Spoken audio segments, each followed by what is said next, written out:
สวัสดีครับวันนี้มาพบกับผมจอไดใหญ่แล้วครับวันนี้ผมจะพาเพื่อนๆไปเก็บผลไม้ป่านครับวันนี้ผมมากับหลานสาวค่ะชื่อมุชิค่ะผมแบบผู้หญิงตัวเล็กแล้วครับวันนี้ตัวแห้ไม่ได้มาครับผมตัวแห้ไม่ค่อยสะดวกมาครับเดี๋ยวจะพาเพื่อนๆไปหาผลไม้ป่านกันวันนี้ผมจะได้ผลไม้ป่านหรือเปล่าเราไปกันเลยดีกว่าช่วงหน้าฝนแบบนี้มันน่าจะมีนะครับเพื่อนไปกันเลยgo ไปเพื่อนตอนนี้เราเจอผลไม้ป่านแล้วครับผมผลไม้ป่านครับ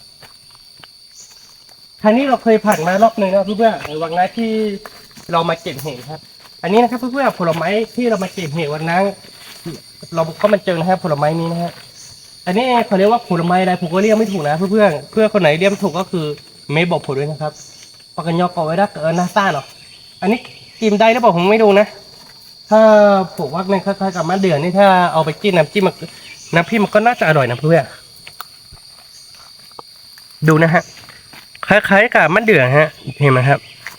ถ้าเป็นมะเดื่อนี่ข้างในคือมันจะมีแบบว่ามันมีแมลงเยอะแต่อันนี้ไม่มีแมลงเลยเขาน่าจะกินไม่ได้เพราะว่ามันไม่มีแมลงฮะเดี๋ยวเราไปกันต่อเลยเพื่อน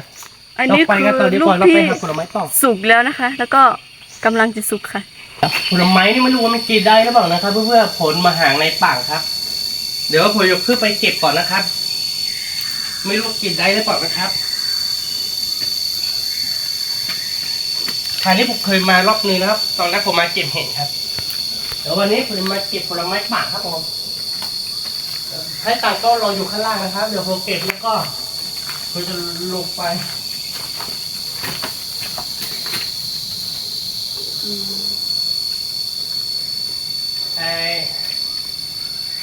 ผลไม้ที่มันเป็นเขาแบบนี้ไม่รู้มันกินได้หรือเปล่านะครับเพื่อนมันอยู่ในป่าแต่อันนี้ไม่รู้ผมกินได้หรือเปล่านะครับเดี๋ยวผมไปเก็บเยอะๆเลย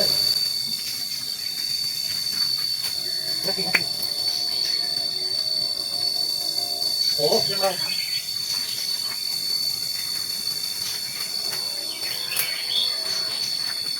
ผมจะลงไปนั่นนะครับรู้ว่าทำมากหรือไม่เลยครับต้องใส่บอกนะครับเพราะว่าตรงนี้ลงยากนะครับ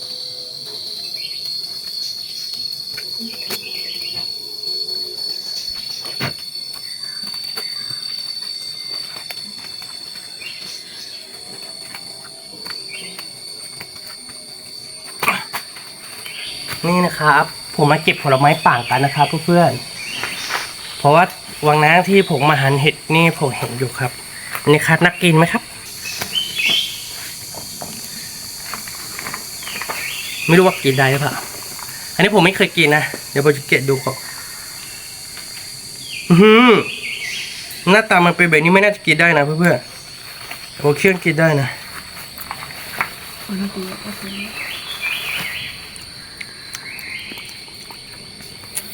แต่เราไม่รู้ว่ากินได้หรือเปล่านะครับเพื่อนๆดูเวลาเราปอกเปลือกก็คือมันจะมาเป็นแบบนี้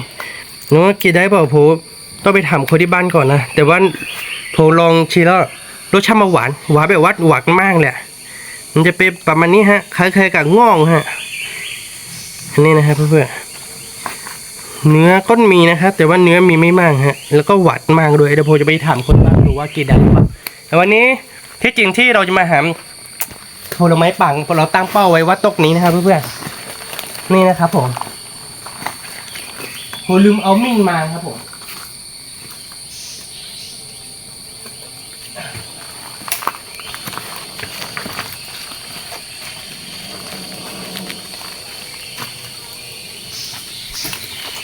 นี่นะครับเพื่อนๆโอ้โหมาลุกเยอะมากครับผมมาดูกันครับไอ้ที่ผมตั้งเป้าไว้ว่าผมจะมาเก็บนี่ตกนี้ครับเพื่อนๆลูกเยอะมาเลยดูสูงมากนะครับผมโตมันสูงมากแล้วก็คัดบงเนี่ยมีลูกเยอะครับ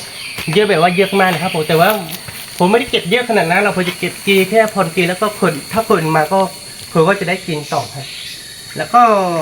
คือเมื่อวันนั้นแหละครับที่ผมบอกคือผมปีนต้นไม้ไม่เป็นครับเวลาผมปีนต้นไม้ก็คล้ายกับหมามันปีนต้นไม้คือนี่ครับผมแล้วก็ผมจะขึ้นไปนะเพื่อนๆมีมดดำเยอะมากนะครับผม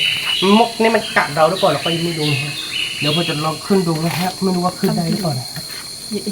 กว่าเราจะได้ดิคือผมปีนต้นไม้ไม่เป็นเฮ้ยมันนี่นักตีบอล กว่าเลยคุ้ม มาเนี่ยน่าตีน่าปูบนถ้าบูเซ็กเจ้าตัวไปหรอทอร์เตดอ่ะคือผมต้องสอยแล้วเพื่อผมปีนไม่เป็นฮะเพราะว่าไอ้ช่วงนี้มันเป็นช่วงหน้าฝนแล้วก็ต้นมันลึกฮะแม้มันไม่ได้ลึกมากนะฮะคือผลขึ้นไม่เป็นฮะแล้วก็มันมีมดดำเยอะฮะคือผลให้หลำเสาของผมอ๋อนี่เราจะเอาลูกนี้ฮะลูกนี้ใหญ่ฮะ อันนี้ อ๋อถ้าบอกว่าได้หลายๆหน่ออันนี้ป่ะ โดดคุ้มหัวแล้วดิ ฮะ โดดคุ้มหัว เดี๋ยวเข้ามาสักไปเลยแต่ว่าแค่นี้คือเราเนาะมาลาเต้แล้วนะแต่ซาแต่หมาแล้วผ่าโดน อันนี้เนี่ย เราจะเอาแต่ลูกใหญ่ๆนะครับเพื่อนๆอันนี้ปากกันยอกเอาไว้เส้นซูซ่าเนาะเส้นซูซ่าเนาะครับเพื่อนผมเอาเส้นซูซ่าปากกันยอกตาอ้อเล่นยาเนี่ยเป็นอาหารแบบว่าคนสมัยก่อนนะเพื่อนๆถ้าดูจากข้างในก็คือมันคล้ายๆกับเขาเรียกว่าล่วงไหลที่เขาทำน้ำแข็งใสอ่ะเขาใส่อะถ้าเราไปต้มนะ จะอร่อยกว่ากินสดก็ได้เดี๋ยวผมจะกินให้ดูนะขอหน่อยดูขอโชว์ไปนิดนึงนาตีตัวนะเจ๊แล้วก็มาแล้วต้าโดเหรอต้าฉีกละโอ้ได้ยังเพิ่มไปมากี่ได้ไหม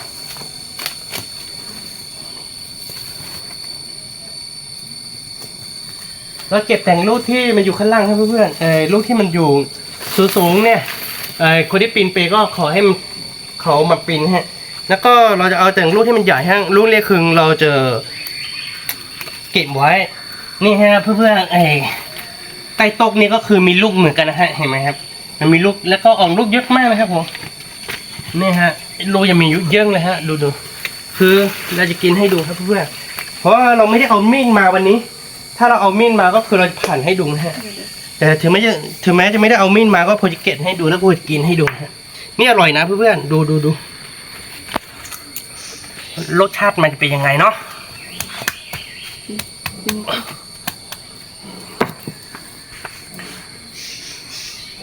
เจ๊ที่ไหนดิอ๋อซาบะออร์เกเลยเลยเด้อซาชิดาดาน อาชอนะดิ นี่นะครับเพื่อนๆซาบะออร์ดิบะหัวซาบะหัวประมาณจะเนี่ยแบบประมาณคุยแอบดิ อันนั้นคิดตุ้งหยิบไปเดี๋ยวนะดิ จิ้มแบบนี้เด็ก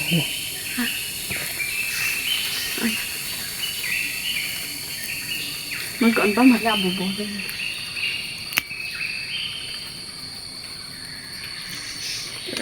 นี่นะครับเพื่อน ข้ามาเชียวนะดิ ซาบุกะ มาไปเอาไปชิม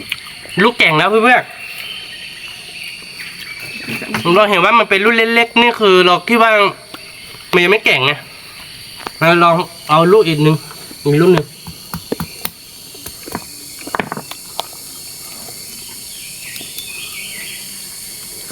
ซาบุกะเลย อ๋อแสดงว่าช่วงหน้าฝนแบบนี้ลูกมันแก่งแล้วแต่ว่าก็กินได้อยู่นะเพื่อนๆอร่อยนะอุ้ยสวยเราต้องลอกหนังอันนี้ออกเพราะว่ารสชาติมันจะฝาดทั้งเราไม่เอาออก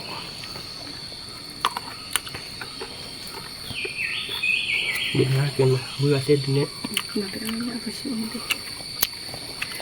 หลานสาวจะกินรุ่นนี้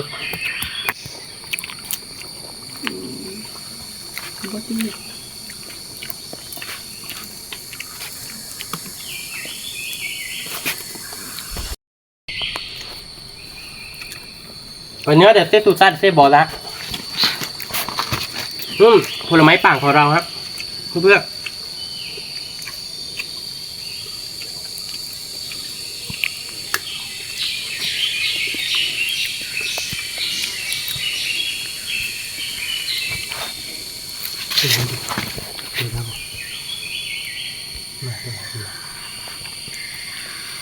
นี่นะครับเพื่อนๆผลไม้ป่างครับ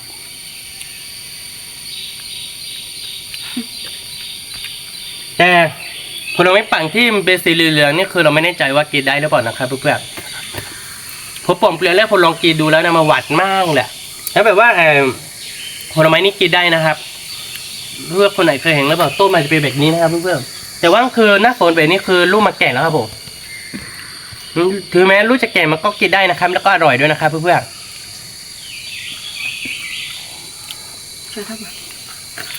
เห็นไหมครับอร่อยจริงๆนะครับเอาเพื่อนๆที่เราหาผลไม้ป่าแบบนี้ ก็เราได้ตามที่เราหาแล้วครับผมอันนี้เดี๋ยวลูกสีเหลืองๆนี่เราจะไปถามเขาอีกทีนึงว่ากินได้หรือเปล่าเป็นลูกดำนี่กินได้ครับเดี๋ยวเราจะเอากลับบ้านเราจะเอาไปกินที่บ้านแล้วก็ไปแบ่งให้เพื่อนๆกินนะฮะไปแบ่งให้คนที่บ้านกินฮะเพื่อนๆเราหาผลไม้ป่าได้2 ชนิดวันนี้ แล้วก็เราจะไปแบ่งให้คนที่บ้านกินรุ่นสีเหลืองๆนี่คือเราจะไปถามเขาอีกทีนึงว่ากินได้หรือเปล่าเราก็ไม่แน่ใจเหมือนนะต้นนี้มันอร่อยครับเพื่อนๆเอาล่ะเพื่อนๆสำหรับคลิปนี้ก็คงไม่มีอะไรมากหรอกถ้าชอบใจคลิปที่เราหาของป่านหาผลไม้ป่านหรือว่าหาของในป่านต่างๆก็คือเมย์บอกพวกเราด้วยนะครับเพื่อเป็นกำลังใจให้กับเราทำคลิปต่อไปครับ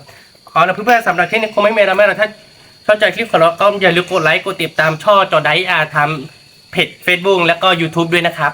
เจอกันคลิปวิดีโอหน้าครับผมสวัสดีครับ บ๊ายบาย